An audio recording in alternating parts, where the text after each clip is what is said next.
capítulo 14 do segundo livro do profeta Samuel diz assim: E conhecendo Joabe, filho de Zeruia, que o coração do rei estava inclinado para Absalão, enviou Joabe a Tecoa e tirou de lá uma mulher ardilosa e lhe disse: Ora, finge que estás de luto e veste-te com roupas de luto e não te unjas com óleo. Antes sejas como uma mulher que já por muito tempo guarda luto por algum morto. E vai até o rei e fala com ele desta maneira. E pôs Joabe as palavras em sua boca. Entrou, pois, aquela mulher de Tecoa ao rei e se prostrou em terra sobre o seu rosto e fez reverência e disse: Ó rei, salva-me. E o rei lhe disse: O que tens? E ela respondeu: Eu, na verdade, sou uma mulher viúva, meu marido morreu. E tua serva tinha 2 filhos, e os 2 brigaram no campo. E não havendo quem os separasse, um feriu o outro e o matou. E toda a parentela se levantou contra a tua serva, dizendo: Entrega o que matou o seu próprio irmão, para que o façamos morrer pela vida de seu irmão, a quem ele matou, e para que também lhe tiremos o herdeiro. Assim a brasa que me ficou será apagada, não deixando a meu marido nome nem remanescente sobre a terra. Então o rei disse à mulher: Vai-te à tua casa, que eu darei ordens a teu respeito. E a mulher de Tecoa disse ao rei: A maldade, rei, meu senhor, seja sobre mim e sobre a casa de meu pai, mas o rei e o seu trono fiquem sem culpa. E o rei disse: Ao que falar contra ti, traze-o a mim, que não te tocará mais. Disse ela então: Rogo-te, ó rei, que te lembres do Senhor teu Deus, que não deixes os vingadores do sangue aumentarem o dano, e não destruam meu filho. E ele respondeu: Vive o Senhor, que não cairá um só cabelo da cabeça de teu filho em terra. E a mulher então disse: Rogo-te que fale a tua criada uma palavra ao meu senhor, o rei. E ele disse: Fala.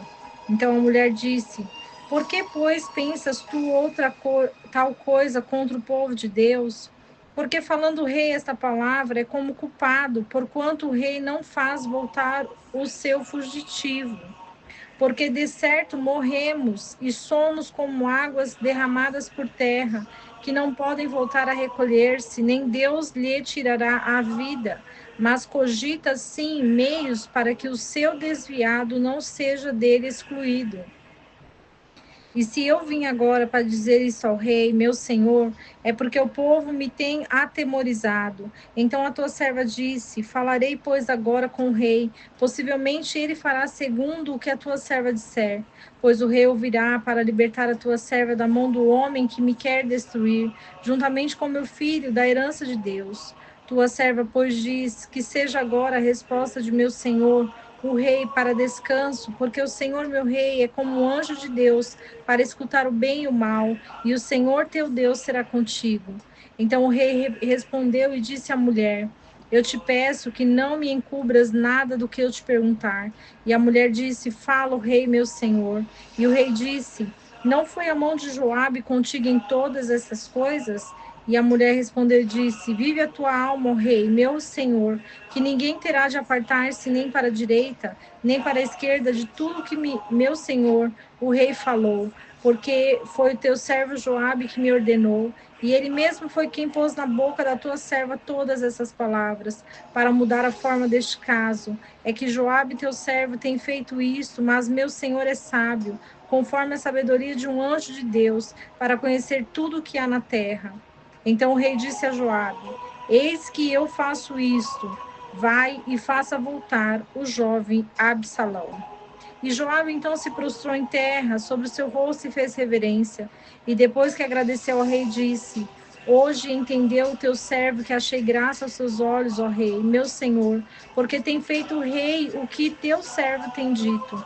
Levantou-se então Joabe e foi a Jesur e retornou com Absalão a Jerusalém. Mas o rei disse: Volta para a tua casa e não veja o meu rosto. E voltou Absalão para a sua casa e não viu o rosto do rei. E não havia em todo Israel homem tão formoso quanto Absalão, e tão aprazível, desde a planta do seu pé até a cabeça, não havia nele defeito algum. E quando cortava o seu cabelo, o que fazia ao fim de cada ano, pois muito lhe pesava, e por isso cortava. Pesava o cabelo da sua cabeça 200 ciclos de peso real. E nascera Absalão 3 filhos e uma filha, a qual chamou Tamar, e ela era formosa à vista.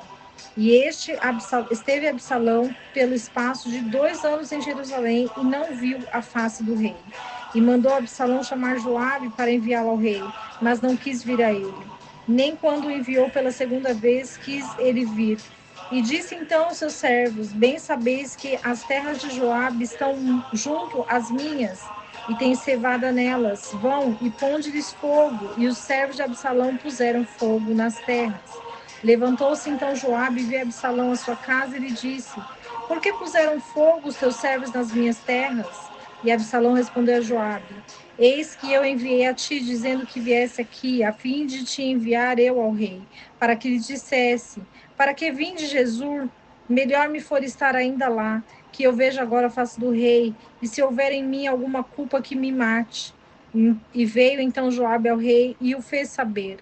Então chamou Absalão, o qual veio e se apresentou ao rei.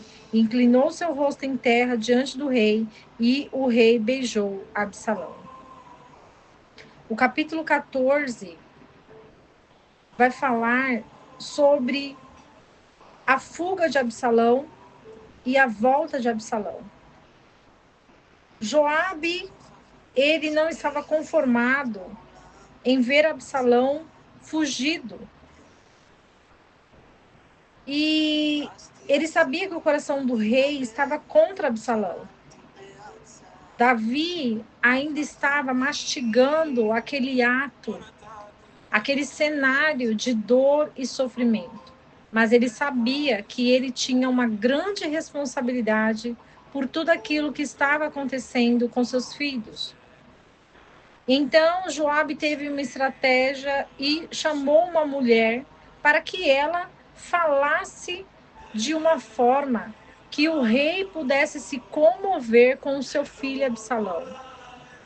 E quando o rei ele descobre pelo comportamento da mulher que foi Joabe que a enviou, ele manda chamar Joabe, conversa com Joabe e aceita o pedido de Joabe para buscar Absalão. Porém, quando Absalão volta para Jerusalém, o rei fica 2 anos sem ver a face de Absalão. Absalão, ele está muito triste, angustiado, porque ele quer ver o pai. Ele está arrependido do ato de ter cometido o assassinato, mas ele sabia que o rei não o perdoaria tão facilmente. Então, ele queima o pasto de cevada de Joabe para chamar a atenção, porque ele quer falar com Joabe. Ele quer que Joabe se apresente ao rei e fale que ele quer ver o rei. Então, diante disso tudo, Joabe ele comunica o rei e o rei aceita ver o seu filho Absalão.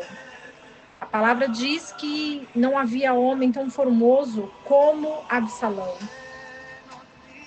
E quando Absalão ele chega diante do rei, ele se prostra e ele recebe um beijo do pai.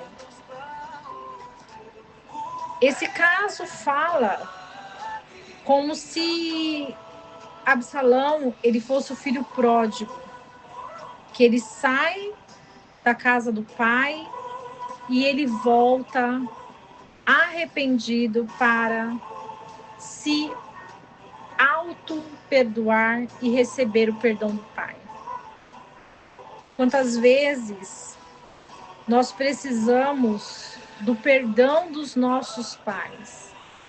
Porque muitas vezes desonramos os nossos pais pelas ações e atitudes que cometemos. Mas o Senhor é justo e fiel, e o Senhor sabe o que faz. Davi, ele sabia da consequência, e sabia que estava vivendo essa consequência. E Deus queria mostrar a Davi a consequência do pecado dele, para que ele nunca mais pudesse realizar tal ato e que ele pudesse ensinar outras pessoas o quão é importante guardar os mandamentos. Que Deus abençoe a nossa vida, a nossa casa, que Ele nos perdoe e que sejamos redimidos pelo sangue de Yeshua. E que não esqueçamos do versículo que diz: conhecereis a verdade, e a verdade vos libertará.